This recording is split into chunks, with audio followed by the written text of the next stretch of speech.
Kidney পরীক্ষার জন্য গুনতে হবে না হাজার হাজার টাকা। নিজের রান্নাঘরে থাকা চামচটি দ্বারা মাত্র 1 মিনিটের মধ্যে করে নিতে পারবেন পরীক্ষা। কিন্তু কিভাবে জানতে হলে দেখতে থাকুন সম্পূর্ণ ভিডিওটি এবং অবশ্যই ভিডিওটি শেয়ার করে অন্যদেরকেও কিডনি পরীক্ষার এই সহজ পদ্ধতিটি জানিয়ে দিন। প্রিয় দর্শক, দিন যতই অতিবাহিত হচ্ছে আমাদের মানব দেহের কার্যক্ষমতা যেন ক্রমান্বয়ে কমে আসছে। প্রতিনিয়ত সামনে আসছে ফুসফুস, কিডনি কিংবা শরীরের গুরুত্বপূর্ণ অঙ্গগুলোর কার্য অক্ষমতা। অর্থাৎ প্রতিনিয়তই আমাদের নানা অবহেলার কারণে বড় বড় রোগ বাসা বাঁধছে আমাদের শরীরে, যার জন্য মাঝে মাঝেই আমরা আমাদের শরীরের অসুস্থতার জন্য দৌড়াদৌড়ি করি হাসপাতালে এবং সেখানে গেলেই চিকিৎসক হাতে ধরিয়ে দেন অনেকগুলো টেস্টের একটি স্লিপ, যেটি করতে খরচও হয় প্রচুর অর্থ। কিন্তু বর্তমান বিজ্ঞানের মতে মাত্র 60 সেকেন্ড সময়ের মধ্যে রান্নাঘরে থাকা চামচের মাধ্যমে যে কেউ ঘরে বসেই করতে পারবে কিডনি পরীক্ষা। উক্ত এই গবেষণাটি প্রকাশ করেছে আন্তর্জাতিক গণমাধ্যম সিবিসি।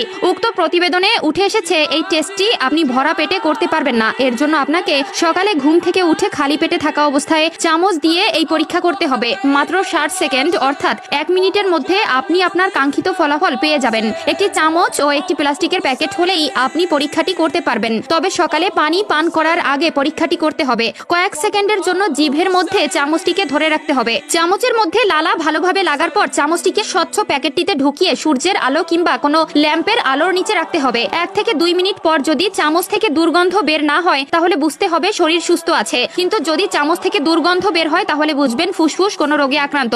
যদি চামচের মধ্যে কমলা রং দেখা দেয় তাহলে অ্যামোনিয়ার মতো ঝাঁঝালো গন্ধ বের হয় তাহলে বুঝবেন কিডনির সমস্যা রয়েছে। মূলত কিডনির সমস্যা থেকে রক্তে ক্রিয়েটিনিনের মাত্রা বেড়ে যায় আর এই ক্রিয়েটিনিনে কমলা রং দেখা দেয়। আবার যদি চামচের মধ্যে হালকা হলুদ রং দেখা দেয় তাহলে বুঝতে হবে থাইরয়েডের সমস্যা রয়েছে। যদি মিষ্টি জাতীয় কোনো খাবারের গন্ধ বের হয় তাহলে বুঝতে হবে ডায়াবেটিসের সমস্যা আছে। রক্তে কোলেস্টেরলের মাত্রা বেড়ে যাওয়া কিংবা অক্সিজেনের মাত্রা কমে যাওয়া শরীরের জন্য মারাত্মক ঝুঁকিপূর্ণ। আর রক্তে এমন কোনো সমস্যা থাকলে চামচের গায়ের লালা বেগুনি রং ধারণ করবে। সাধারণত মুখে ব্যাকটেরিয়া কিংবা পাকস্থলীতে গ্যাস্ট্রিকের সমস্যার জন্য মুখের দুর্গন্ধ দেখা দেয় বলে আমরা জানি, কিন্তু শরীরে এমন কিছু বিশেষ সমস্যা রয়েছে যেগুলোর কারণে মুখের দুর্গন্ধ দেখা দিতে পারে। বিশেষ এই সমস্যাগুলো থেকে শরীর সুস্থ আছে কিনা তা পরীক্ষা করার জন্য ঘরোয়াভাবে চামচের পরীক্ষাই উত্তম। কিন্তু এই পরীক্ষার মাধ্যমে শুধু প্রাথমিক লক্ষণ সম্পর্কে জানা সম্ভব। পুরোপুরি নিশ্চিত হওয়ার জন্য অবশ্যই নিকটস্থ ডায়াগনস্টিক সেন্টার কিংবা হাসপাতালে যেতে হবে। লক্ষণগুলো দেখার সাথে সাথে চিকিৎসা গ্রহণ করতে হবে, কারণ এই অঙ্গগুলো সুস্থ রাখা ছাড়া শরীরকে অচল বললেই চলে। কেননা আমাদের শরীরে কিডনি প্রতিদিন প্রায়